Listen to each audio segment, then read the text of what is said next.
I have a pleasure to present one of the most influenced experts in the TSC world, Eli Schragenheim, who kindly agreed to have a conversation about the TSC. This year is special year. This is a year when it came 10 years after Dr. Goldert leave the world, but TOC is still here, and I have a chance and I have a pleasure to be a part of the TOC community. And as regarding myself, I consider the people like me like the third generation. So the first generation is Eli Schragenheim, Odette Cohen, and a number of the experts who worked together to Dr. Eli Goldert. Second generation, I consider Amir Schragenheim, Rami Goldert, and we are the third generation who never connected, who never worked with Eli Goldert, but we are involved in this movement and this communication, and are admired by the TSC. But I think that the theory of constraint is more than only Dr. Goldert. I think it is a very practical and it is a very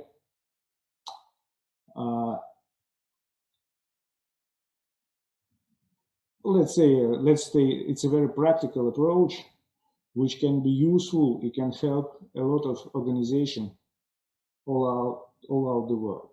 So I just want to start from the question, what is the TUC personally for you?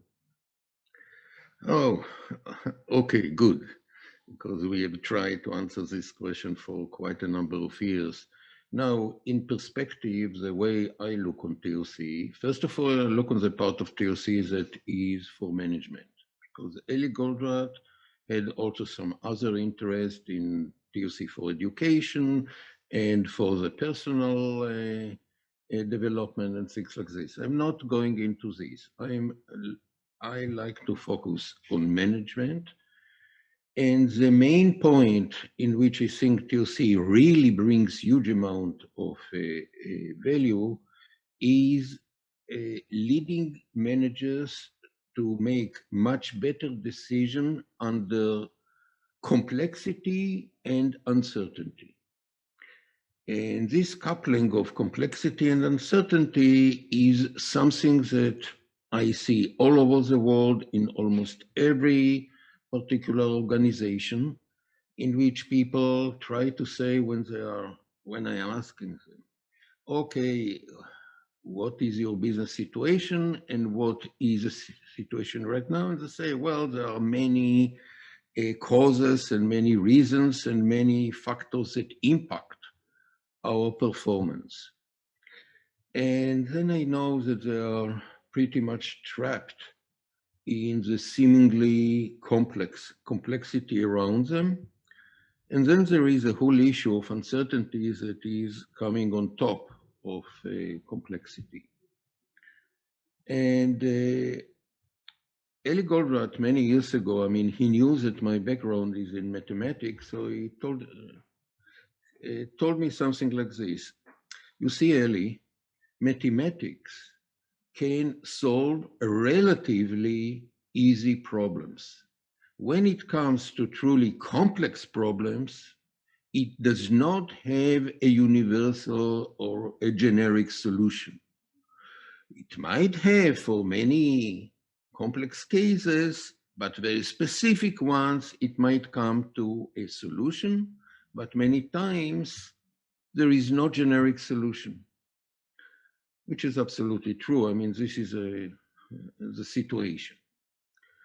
And he said, you know, because of this, we are lucky that we have, on top of complexity, we have uncertainty.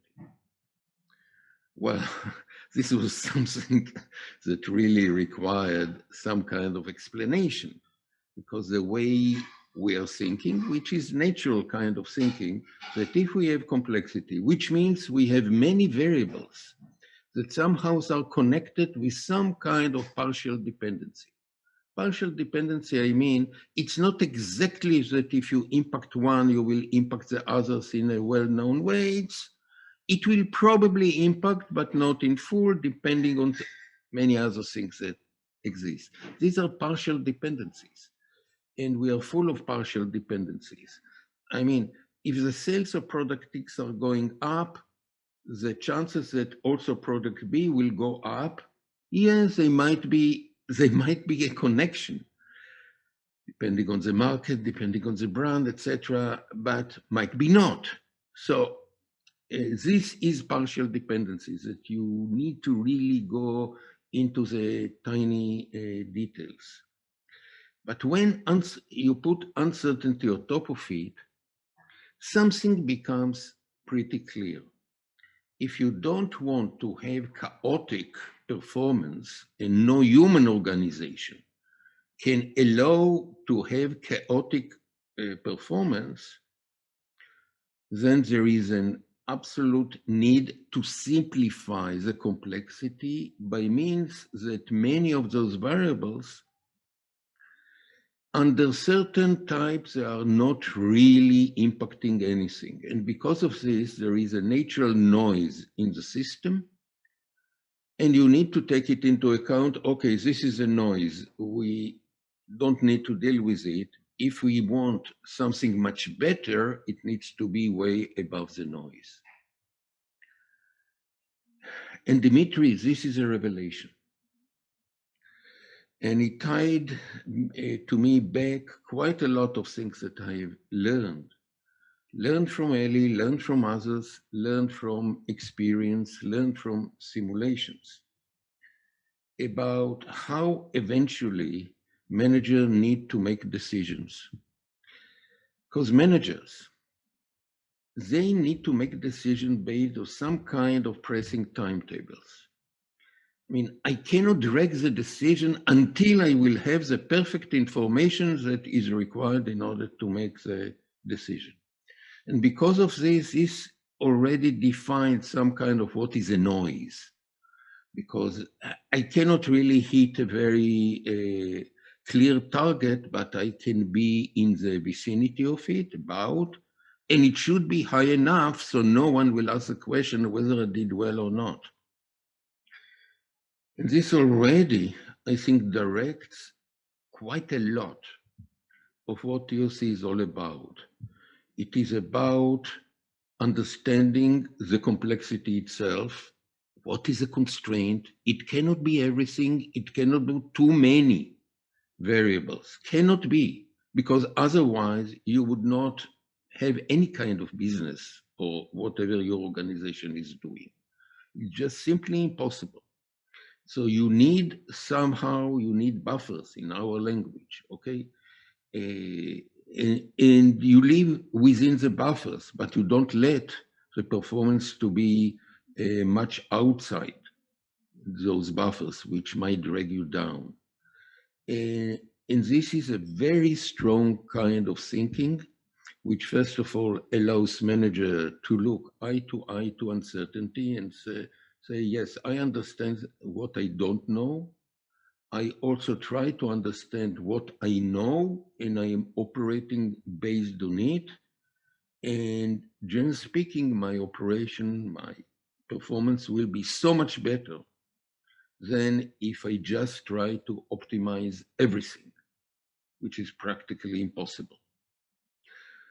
You call TOC practical, and yes, I think it is very practical. On the other hand, Goldrat was very stiff in calling it a theory, because this is what eventually we can teach, educate, train, and then people can understand how to apply to any specific situation. This is what is TOC for me. making good decision under complexity, seemingly complexity and uncertainty.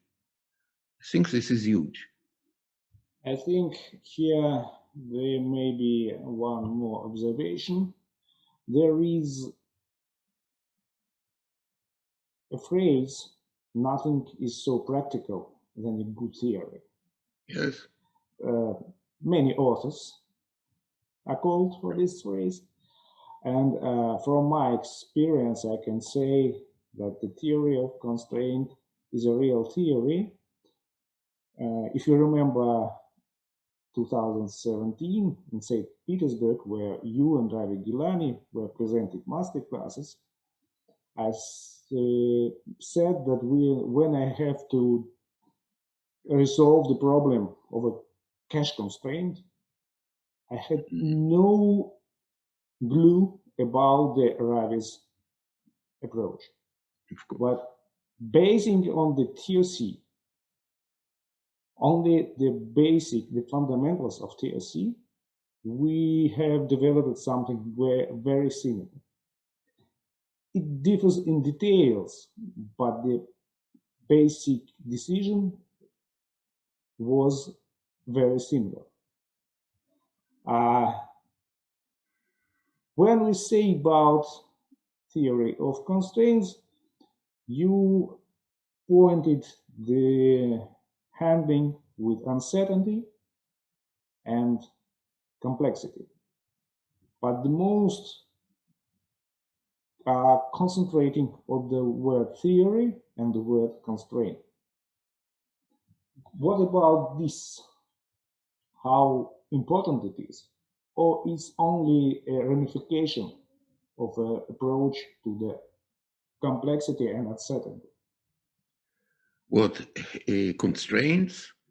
Constraints, you need to understand that if you accept that there has to be some kind of inherent simplicity, it means that the system you run is not equal. It does have the weakest link inside. Now might be that the weakest link is still strong enough relative to the market, which means your focus should be on the market first of all. If this is not true and the weakest link has problems facing the market, it means that you need to look to make it work, first of all, the best you can. This is what we call exploit, and subordinate everything else to it, or you need to elevate it. These are the simple theory. Of course, in practical life, we need to think a little bit more about how this applies in very different situations. But it already makes it relatively clear. You have the market, you have your own capability and capacities, and somewhere in my system here, there are 1, 2 weakest links, and I need somehow to balance them with the market. What do you mean balance? I like the market to be as high as possible, and I will increase it according to the market. And so, but the balancing is not overall my organization, because if I will try to do this, this will happen in disaster. This will happen in chaos. And the one thing that the market hates is chaotic performance. Look, I remember in my country, in Israel, back in the 50s, Israel was not in a very good economic state. And if young couple would buy a refrigerator, they needed to order it, and it will come to them hopefully in 3 months. Sometimes it took 4 months. But it did not take a year, not 1 year, okay? This would be chaotic, okay? 3 months is too long anyway, and it was cut within the time very dramatically. Now, I mean, no problem. I just need to go to a shop or order by the internet, and Next day I have it at my home. Of course, this is a market of today, and these are the intolerance of the market of today. So we need to understand the intolerance of the customers, and we need to make sure that the company performs well to its customers. This could be the constraint, or the constraint could be inside, and I need to maneuver both of them. This is a theory, not too complex. Thank you, Eli. I want you to tell us your TLC journey, because I started TLC not usual. Usual, the people read the goal, and then they are going into the TLC deeper and deeper. Frankly speaking, if I will read the goal, the first book about the theory of constraint, I will not go to theory of constraint. It happened that the first book which I read was William Detmer's book about the thinking processes. Okay. And that captured me. The thinking process captured me. And then I read the goal, the race, the velocity, isn't it obvious? Your books, some of which are not translated to Russian, like Supply Chain Management at Warp Speed. Good. It's a great book, but why am I asking? I think TLC is not only Eli Goldberg. Yes. Your latest book, book, wrote with Professor Henry Kamp, has a foreword, which is written by Dr. Alan Barnett. Mm-hmm. The first phrase in the book: "Don't stand in my shadow, stand on my shoulders." Absolutely. Like the last words of Dr. Eli Goldberg. So he realized very clear that TLC is much wider than Dr. Goldberg. Absolutely. I mean, Eli knew it, and he taught us, and Eli was kind of unusual person. But if you ask me, I went into it totally by incident. Totally. I mean, my way in life was, I did many things. So during the 70s, I was a TV director. And then I moved into computers in the very beginning of the 80s. And then I saw kind of a job description that called for a programmer to program a game that will, for adults, that will teach them how to think. This was 84, 85. I mean, there were no computer games, even not for children. There were Pac-Man at the most. The technology was not there already. And the whole thing about this kind of challenge made me, I wanted to know more about it. And then I knew that one of the people there, his name was Issachar Pasgal, was a real legend in Israeli computers. He was a real legend. So I wanted to work with him. As it turned out, Issachar was the elder brother of Eli Goldberg. And both were absolutely brilliant people. And I came to meet Eli. And before I was accepted for the job, I got the goal that was still pages. I mean, it was a proof. The book did not reach Israel at the time. So and it was only the story, nothing else, just a story. So I read it in one night and I thought it's pretty nice, but I don't know, like you, I was not overwhelmed by it, mainly because this relates also to throughput economics, because even though in the goal, there is already a whole challenge against the whole notion of cost per unit.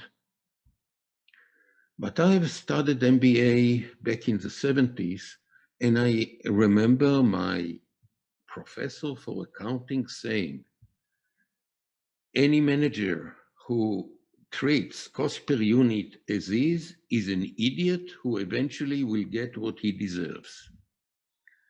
And I thought that the whole world is aware of it. I didn't know that this was not true. That the simple realization of what that professor did, which Eli did actually later, was not all that common. But what was this professor's mistake was that when we asked him if this is the case, how you can make a good decision. And he said, every decision should be analyzed on its own terms. And this took me a long time to understand that this is the wrong answers. Managers need a book. They need a book in order to justify themselves. Because when you don't have, or you are afraid of the uncertainty and the complexity, and any decision you are making today might be proven wrong a month or 6 months from now, and then people will come to you and blame you for making this stupid decision. So you need a book. And this became clear to me only much later. But I was very much impressed by the personality of Eli, because he's a kind of brilliant guy he was, and this was almost unbelievable, and unbelievable in his real wish to teach people how to think. And he did it to the people close to him. And I even wondered how come that good people, and I look myself as a very good people, I mean, I would say I am good thinker, good knowledge, good motivation, very honest, so very good. But Eli attracted people in a way that I wondered how he does it, because he, as a genius, looked on each one of us and there is a gap. And he used his gap on us to motivate us to think better. And, you know, I lived in Israel. My family was all the time in Israel, even though when I flew quite a lot all over the world. Goldrat, certainly his home was in Israel, not very far from me, and he certainly flew much more than me. And every time I wanted to talk with him, I needed to see that he's in Israel. But every time I called him when he was at home and I said, I'd like to talk with you, there was no problem at all. I would come probably the next hour. If he would be busy, I will come the next day at most. But I knew one thing, I need to come to him in good shape. Because God forbid if I am saying something that is not absolutely solid, and he would be all over me. And it was not very nice. But it was very helpful. How can I say it? Eventually, it was so much helpful. So this is about the thinking, but also about kind of the breakthrough, because the theory of constraint was a huge breakthrough at the time in a way you cannot imagine now. Because now, even people who never heard about Goldratt, most of them already understand that you cannot utilize your resources 100%, all your resources. Forget it, it's undoable, and your performance will be so much lousy. In the 80s, this was not the case. In the 80s, generally speaking, there was lack of capacity in the world. This was this type of economy. Today is the other way around. We have too much capacity, don't have that much demand overall strong in the global system of the whole world. So a little bit different, but still you have constraints. And when Apple, from time to time, they come with a new iPhone, it's pretty clear also the way they see it that in the first 6 months, they are unable to meet all the demand.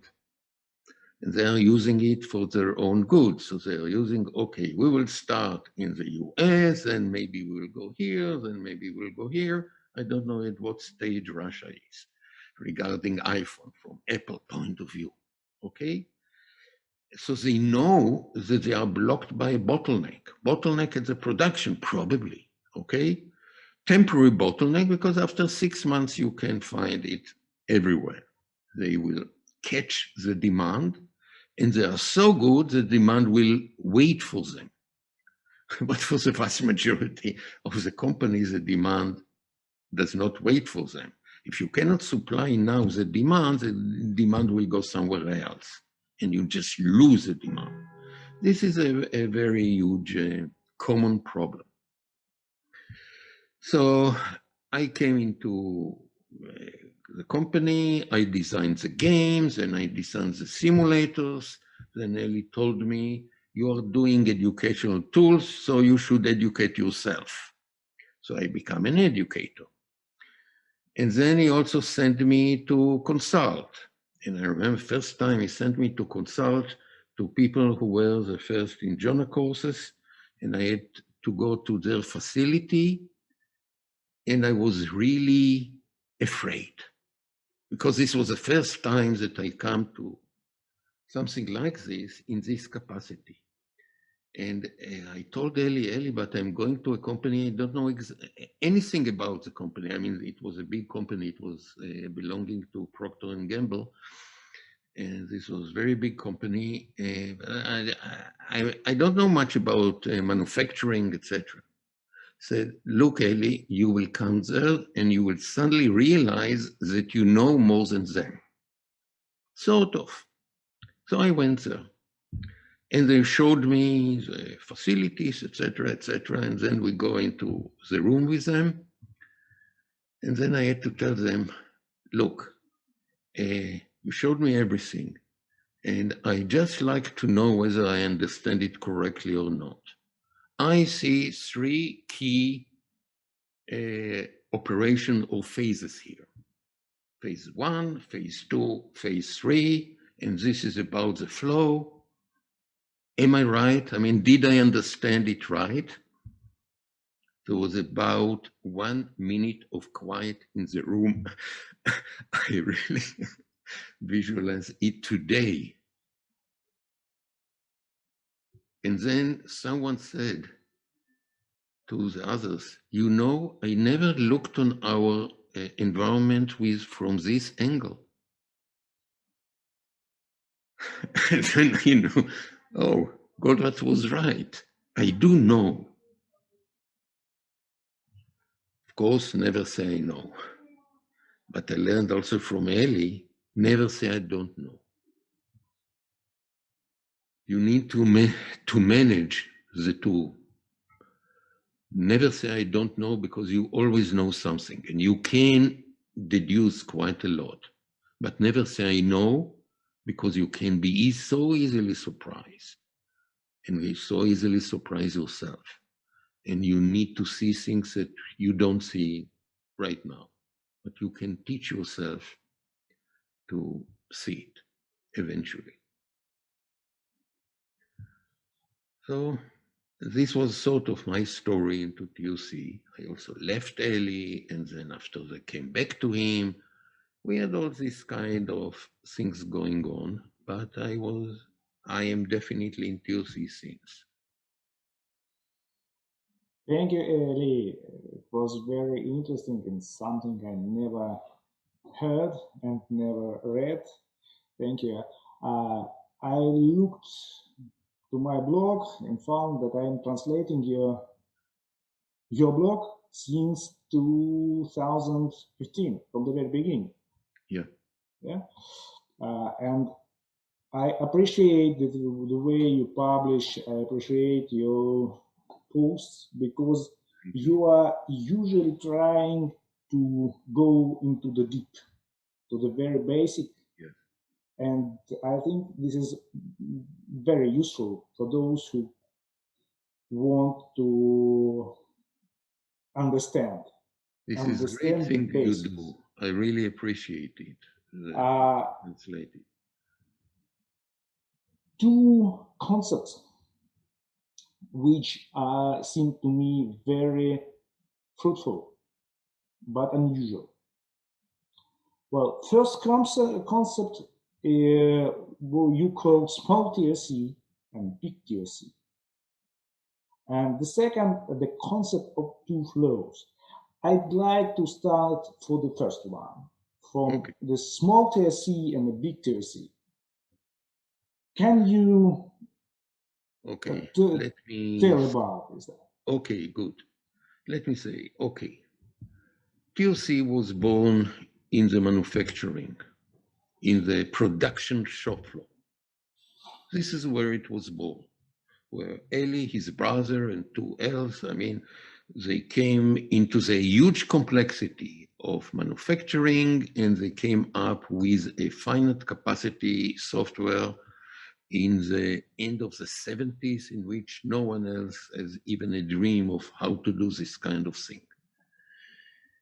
And quite a lot of the thinking did come from manufacturing, and it went into several changes. The big change, it was kind of a revolution, which also caused a huge fight between Eli Goldratt and his brother, was suddenly Eli realizations that what he did with the software was trying to optimize within the noise and understanding it and going backwards and say, hey, it should be so simple.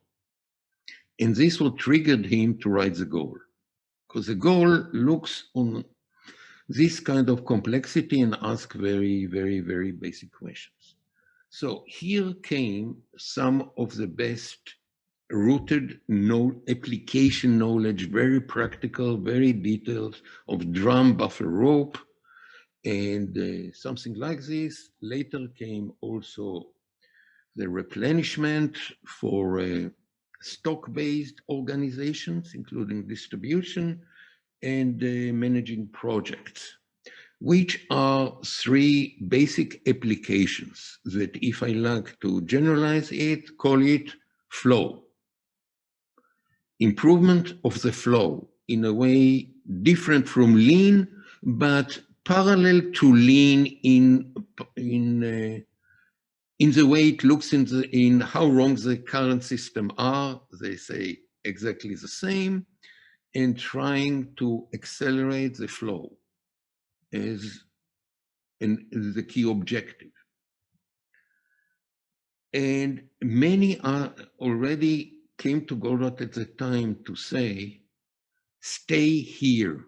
Here you do a revolution, but it takes time for people to understand.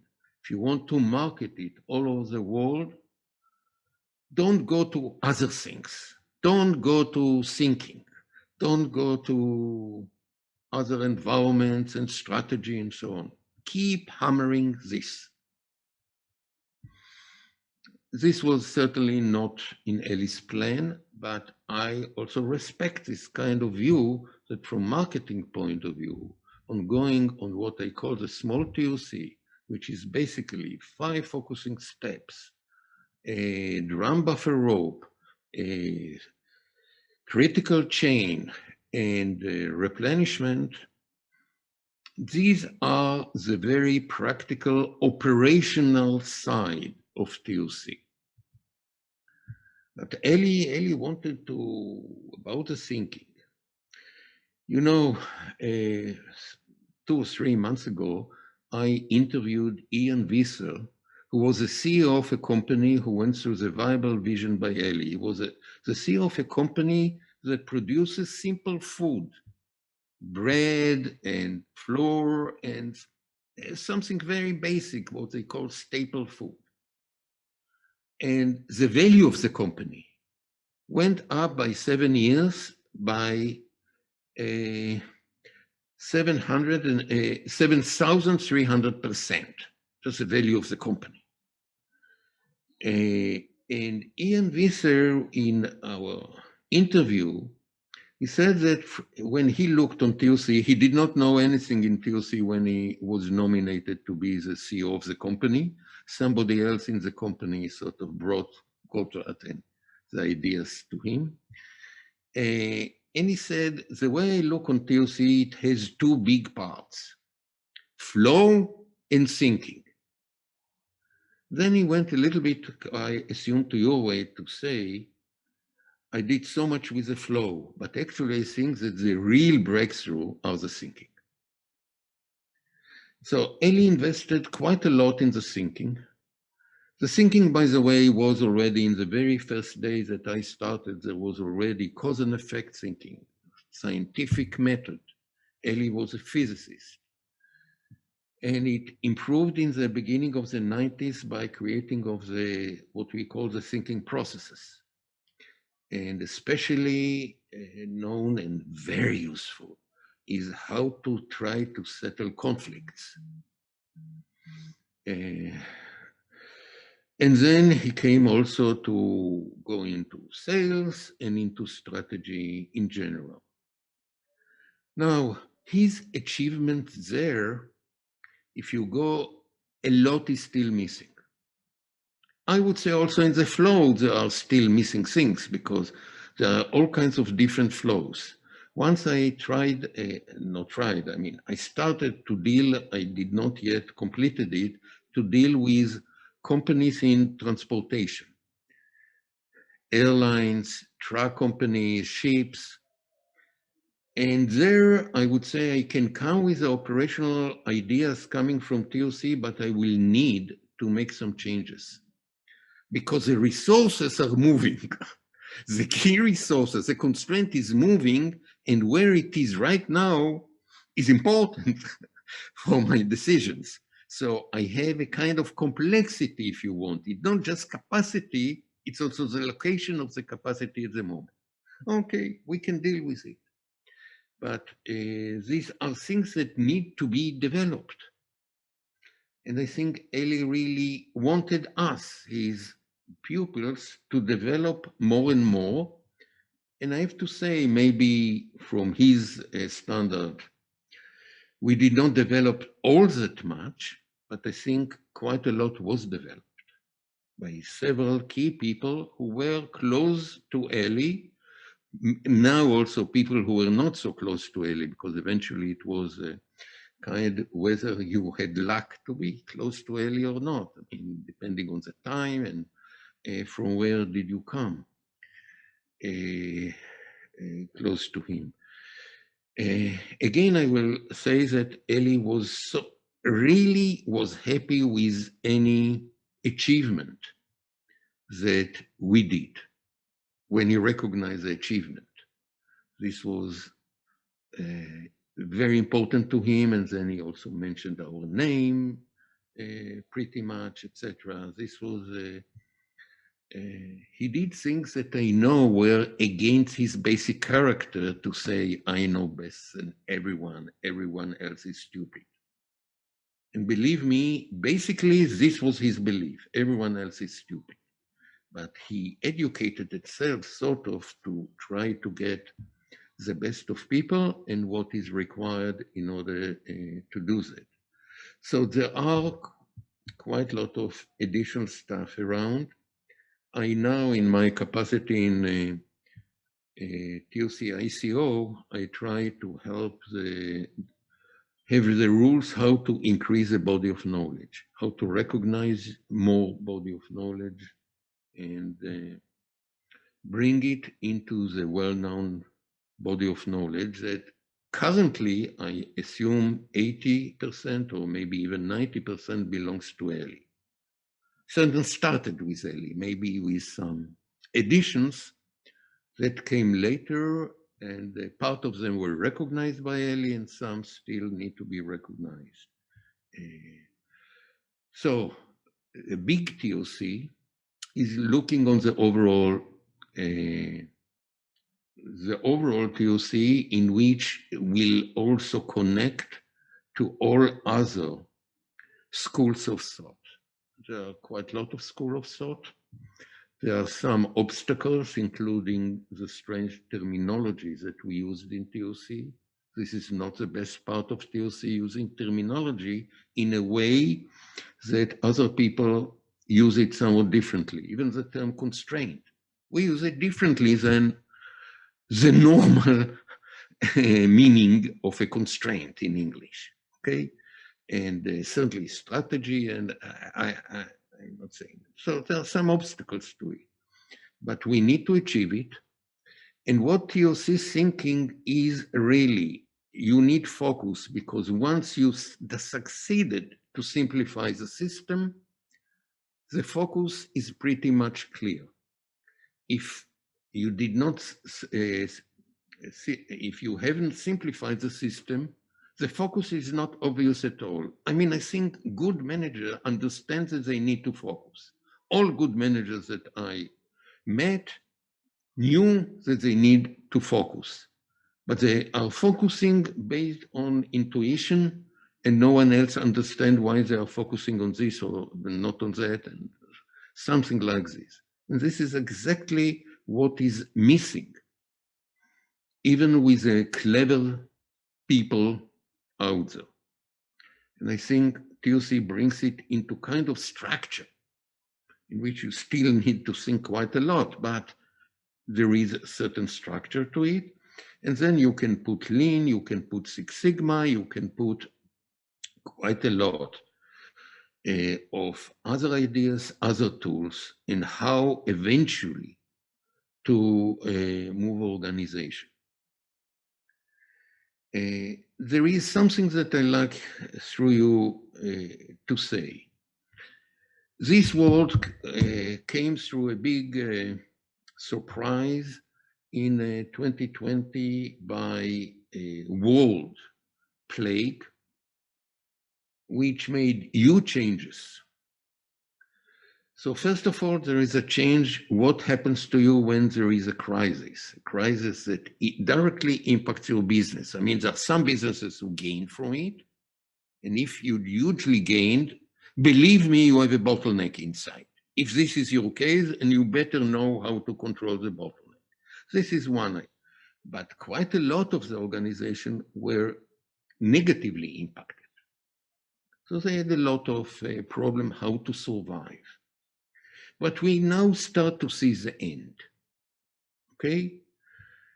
And I think we are not coming back to 2019. If I understood or learned well from Goldwart, this is, if you want, my prediction. We are not going back. We are going somewhere else, a little bit else. I'm not saying better or worse, I'm saying somewhat different. Because people will consume in a different pattern than they used in 2019.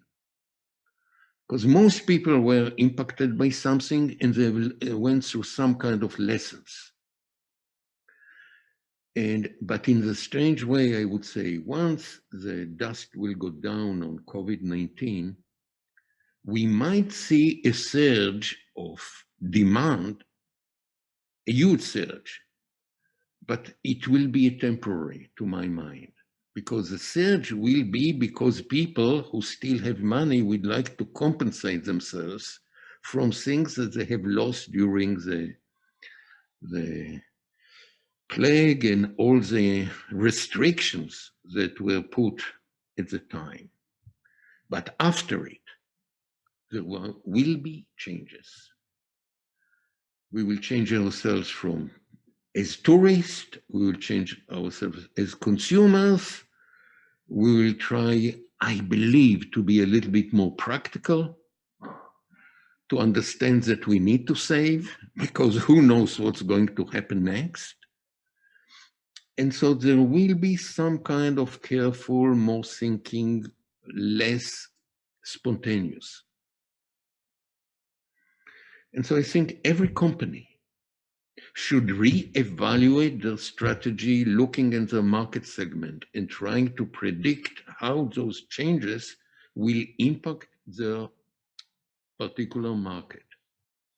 You see, when economists speak about changes or economy will come back about, they believe on the whole, on the macro.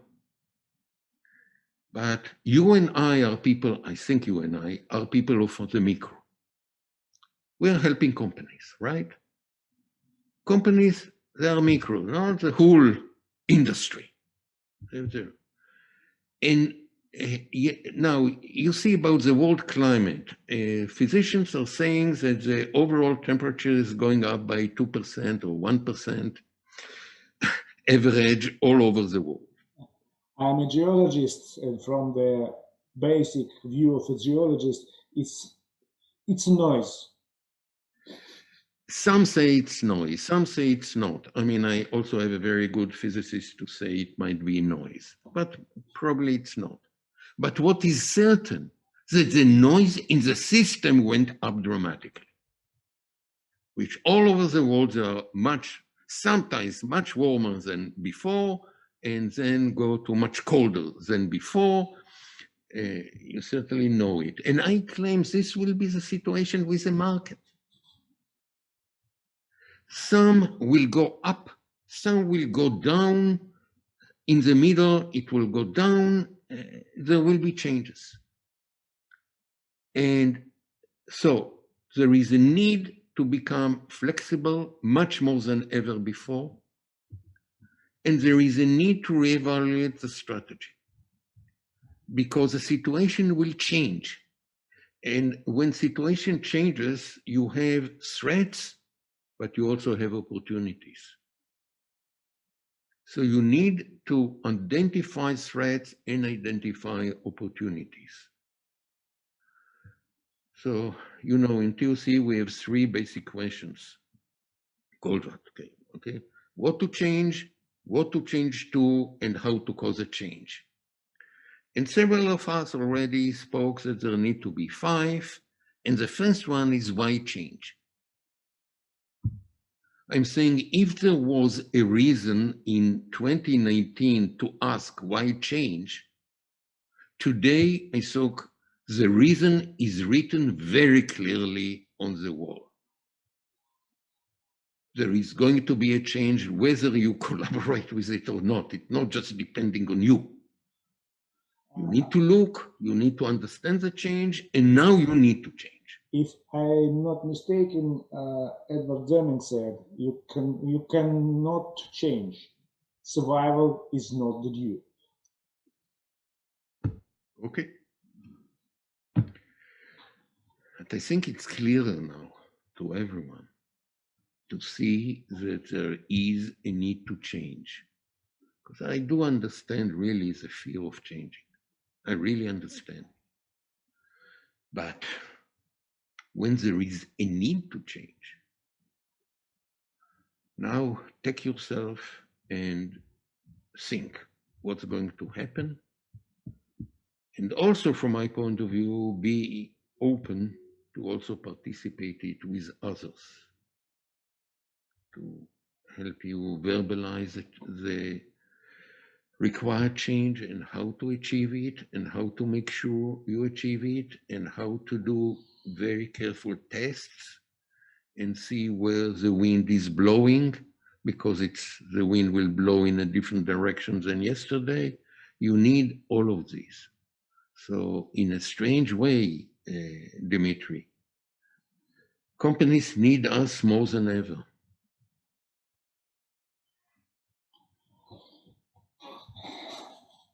Well, I agree. And this is a bridge to the concept of 2 flows between big TOC, small TOC, the COVID situation, and the concept of 2 flows, which I read in your post for the first time. Right. Look, first of all, when I looked on what is a constraint, and I will not do too much here. I got into thinking the constraint is not actually the constraint of the system, it is a constraint of a flow. And every flow is limited by something. And we call this something the constraint. Is one. When I look on an organization, there are several flows in any organization. Can speak about flow of information, flow of money, flow of goods, flow of people coming in and out. But there are two flows that are critical. One is really the flow of product services. Okay, the relationship between the company and its customers. How, when customer orders something, how this something is being delivered. This is a flow. A critical flow to manage. And this flow has a constraint. Could be the market demand, could be inside. And we already know how to deal with them better. At the same time, there is another flow in the company about all kinds of ideas and initiatives to eventually in the future to improve the flow. What they call the flow of value, the flow to the customers. And this is a flow of ideas and how idea is being judged, first of all, if it looks good, needs to be developed, what to do with it. Is it a new product, or is it an improvement scheme, or is it money that we need to bring from the outside in order to build new business out of it, something. There are all kinds of ideas and initiatives that are coming into it. And this is also a critical flow. And this flow is definitely all the time limited internally. Because always there will be more ideas that we can and should look into than we are able as managers. How many managers are there? How many professionals are there to look into? And one of the threats that I see now is coming. It's not being generated by COVID, but it is accelerated by COVID, is the introduction of new technologies. And for me, this is a whole stream of new technologies coming in. Communications, all application for this, to interact with the clients and interacting with ourselves, etc. All the communication software like the Zooms that we are now speaking one-to-one from afar, okay? Artificial intelligence that comes in, whether it's robot or whether it's improvement of human decisions or improvement of the forecasts. Big data, that because we can store so much data, we can have huge amount of data, and can we learn something new from this huge data? There are also the clouds, and there are also new threats like cyber, and new threats coming in, and fake news coming in several ways.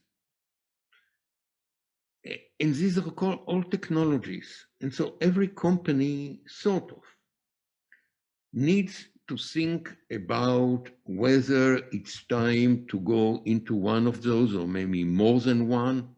And so first of all, in the initiatives, they need to say, well, should we go into artificial intelligence, especially for this and this? We need some people who know a little bit about artificial intelligence.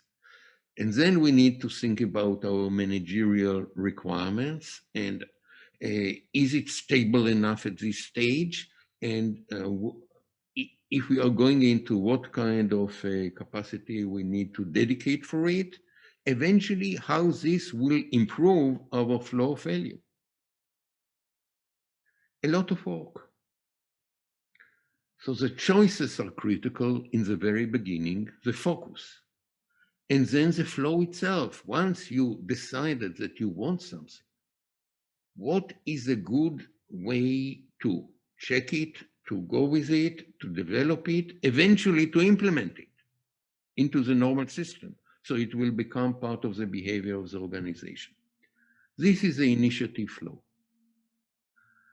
And the implementation is a part that directly connects the two flows.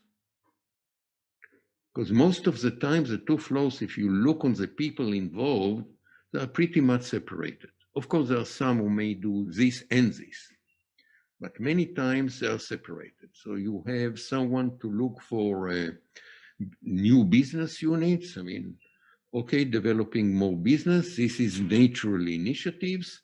And someone who is looking, a production manager who is looking for the current flow value. Eventually, if I come with a new business, I need to put it into the flow of value. And this brings all kinds of what I call transition period, because there is suddenly a change and we need to be good with all our old customers and all products, but we need somehow to come up with a new product as well. We need to plan it carefully. These are where the two flows coming into. At most of the times, they are almost parallel. We started with the two flows. We were talking about the flow Right. of value, and you were talking about the flow of initiatives. It's also, yes, it does have also something here. Look, Eli came with some kind of new concept for internal decision making, financial. And there was always a need somehow to bridge the gap between the old accounting and the new ideas that coming up. If we eliminate cost per unit, we need to create a book in order to be able to say, should we, let us say, go on promotion? Should we accept a deal that offer us a commitment to buy this amount, but for only 80% of the list price? Take it or leave it. Take it or leave it is not an easy decision. We need to make a decision. It has a quantity into account and is money into account, and cost per unit will not help me. Okay? So I need to know how to do it. And there are all kinds of conflicting messages between, generally speaking, the task of accounting was reporting. I mean, the whole accounting was built on the need of a company to fair report, first of all, to the government because of the taxes, but also to the banks that gives them credit, and maybe also to external investors who might contemplate whether to buy the company or not, invest in the company or not. So these are accounting tools. TOC never tried to challenge those. It just tried to say what you are used for reporting not necessarily is good for internal decision making. Actually, they are very bad for it. Okay. If they are very bad, what else? And the what else is important. So Eli came with throughput, operating expenses, and investment as the key ingredients with some relationship of them. But using them is far from being trivial. About 20 years ago, I was invited by a software company that was called Activity-Based Company Software, ABC, and they wanted a TOC model. And I asked them why, and say, we don't know. Sometimes we are asked about it. So I said, okay, on one hand, you have most of the information that they need, but the result might be pretty different than what you apply. So I say, okay. So I went and we did it. At the time, eventually they were sold and the whole appeal of activity-based costing went down. But I was always thinking that what I tried to do was actually absolutely required. And I went to Eli and did speak with him. And Eli listened to me and told me something like, you are right, but I am too busy in things that right now I think are more important, but I will be back to it eventually, which he never was. He, at that time, he also had some kind of, I would not say doubts, but he could see that throughput accounting in itself is not enough. And again, because I talked with someone who talked with Eli, and Eli told him that I'm right. And then it was a little bit something like this, and he rephrased it. Regarding throughput accounting, my problem with it is that people ask me to give them a number, and I cannot give them a number. Because what is the right number? What is the right price, let us say? What is, should we take it or not? And at that time, I also spoke, and I had a lot of people against me trying to say that throughput per constraint unit is actually a distorting concept. And again, Eli did not object to it. He had this kind of, he did not have an answer to me fully at that time, but he was not also against it. I'm not so much going into it right now, but I absolutely think throughput is great. Sometimes throughput per constraint unit is right, but you need to be very careful about it. So what is right?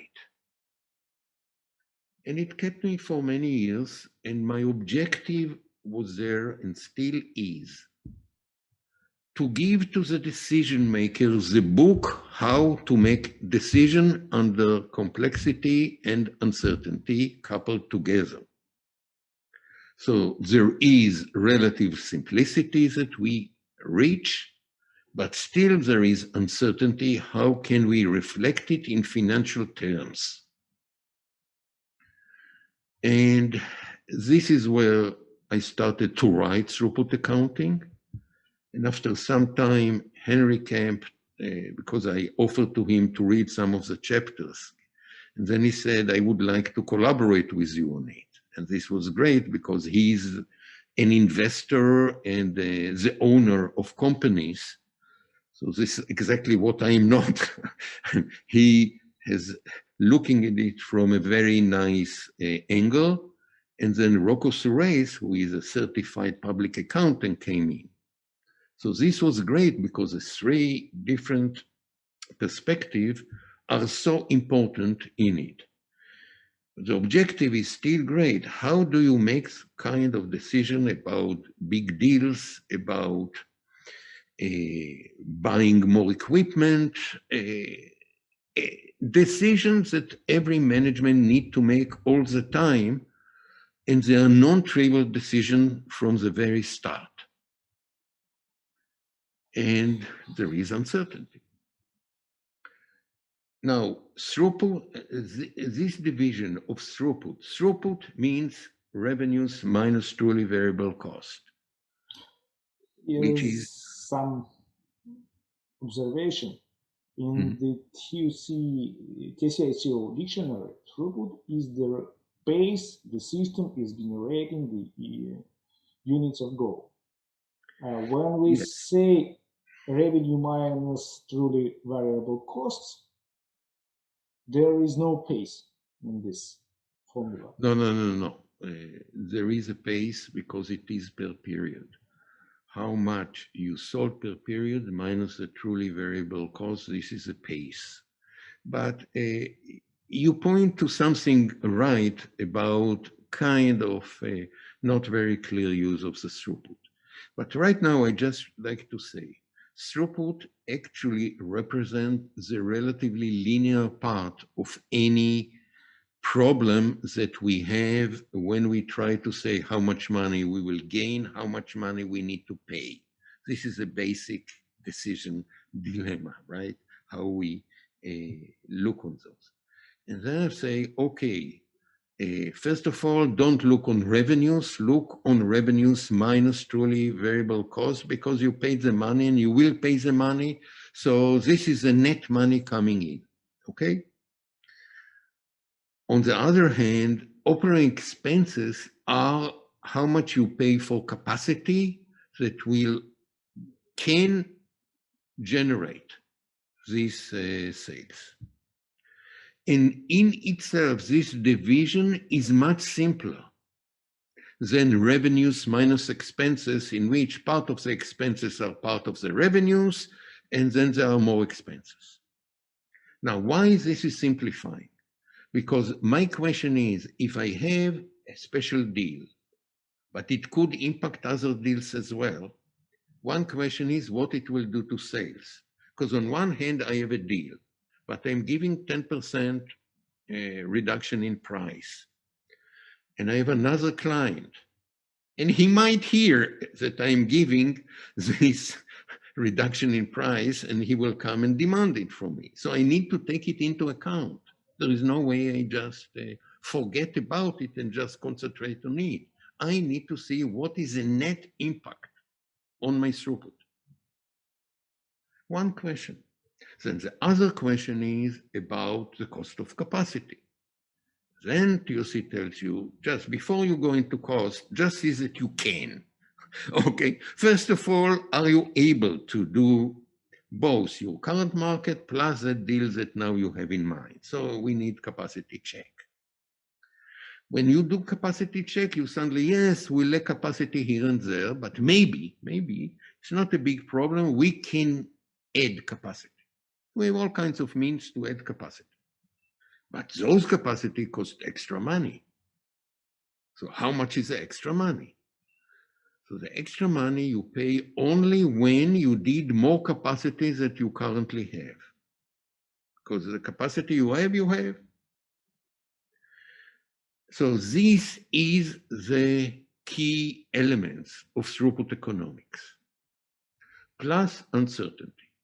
Because whenever I will speak about sales, I know I don't know. So I need to somehow give limits to what I don't know. Because it might be here and it might be here. Here, well, maybe here, but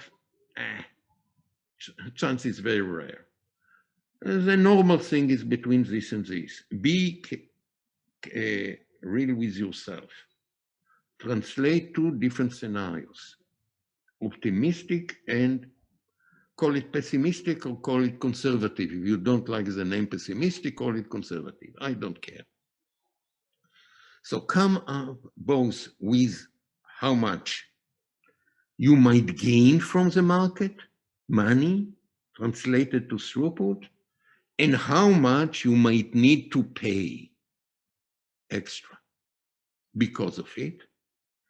And now you can compare, but I need it for two different scenarios.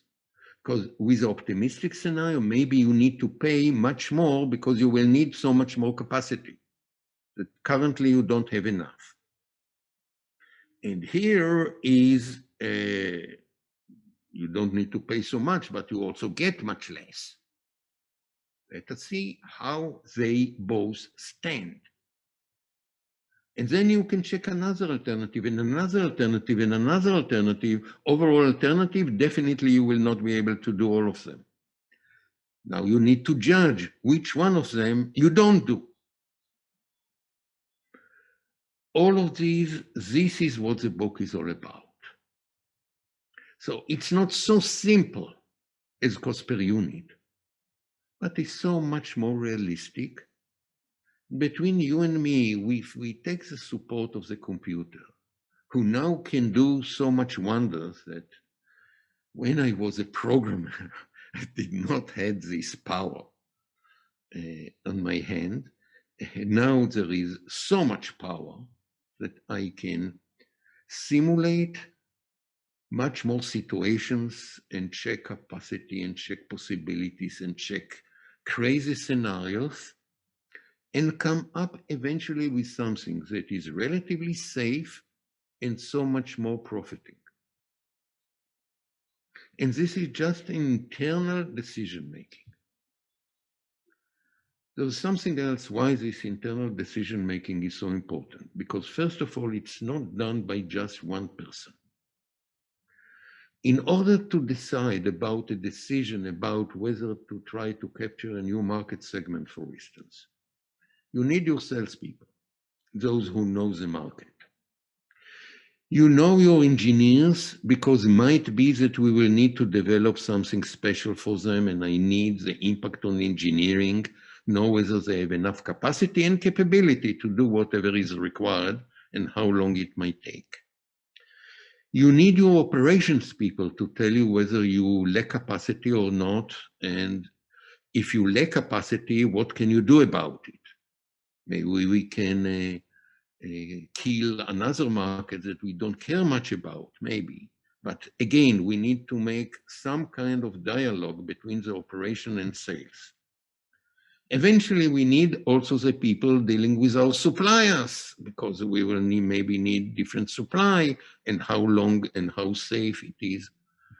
So we need several people, key people at the table to check various scenarios in which new variation can come up, and the computer, maybe with a special wonder guy at the computer to give us all kinds of things, and let the computer do the fast calculations to tell us where we are with our conservative and our more optimistic ones, where we are, that eventually we will make the decision.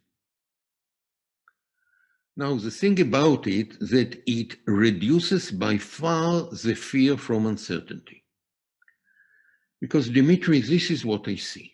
And I have seen it in Russia too, when I worked in Russia, is a fear of managers to make decisions that are uncertain on the face of it. Because it might be that we will be not as so lucky and we will get a little bit negative. It will not ruin the company. If it would have ruined the company, we will not go to it in the first place. But if you not ruin the company and the chance to make so much more was very clear, maybe this was the right decision, but maybe unlucky at this time. But we are not like to be so much blamed because of it. If the decisions that we are making now are not just my decision, so the decision of the group, and it is recorded. So it's recorded that we have looked on the pessimistic case and we say it's worthwhile in spite of it. So no one will blame us. On average, we will do so much better. And yes, we take into account that sometimes we will make the decision that eventually is not good, just because of luck. So, okay, this is what it is. This is how risk funds are building. But normal companies do not know today how to deal with it. And this is a way to deal with it. So this is the way how I look on the book. Thank you, Eli. As for my opinion, the throughput economics is a real breakthrough. There are a lot of points I'd like to discuss more detail. Something like raw material as a resource, not as purely variable costs. The merge and acquisitions. I haven't still finished this chapter, but it is very interesting things. Yes. There are a lot of bookmarks made in the book to discuss further. The merger one and acquisition was done by Henry. Of course, he wrote the main part of it based on his huge experience in it. He bought companies. So this was very nice. That was very, very nice, very surprising, and very interesting, and I think very useful. Thank you, Eli, for your time. Thank you. For your answers. The link to the Eli's blog will be in the description of this video. In the description of this video will be the link to the TSC organization, where is the plenty of materials, plenty of webinar recordings, including Eli's webinars. There was an amazing discussion between the Eli and Sanjeev Gupta about the very basics of the TOC and basic hypotheses, which are laid in the fundament of a TOC. So there were those who are interested are invited to become members of a TOC, which is International Certification Organization. There are many changes. I invite everybody who listens to visit the annual conference, which is usually very useful and interesting. And thank you, Eli, once more. Thank you. Thank you, Dmitry. Thank you to all. Bye-bye.